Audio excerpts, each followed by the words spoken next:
राजगडाची ही सुवेळा माची आहे आणि यावेळी आपण सुवेळा माचीवर आहोत। आपला राजा शिवछत्रपती किती विचारशील होता, किती दूरदृष्टी होती राजाची, याचं एक जिवंत उदाहरण तुम्हाला मी दाखवतो।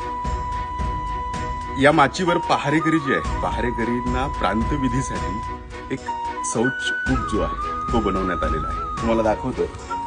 या शौचकूपची रचना बघा की इथे शिवकालीन हा शौचकूप आहे की प्रांतविधीमुळे सुरक्षेच्या याच्यामध्ये कुठलाही अडथळा येऊ नये किंवा त्याला कुठेही इतरत्र जायचे काम पडू नये यासाठी या शौचकूपाची निर्मिती करण्यात आलेली आहे।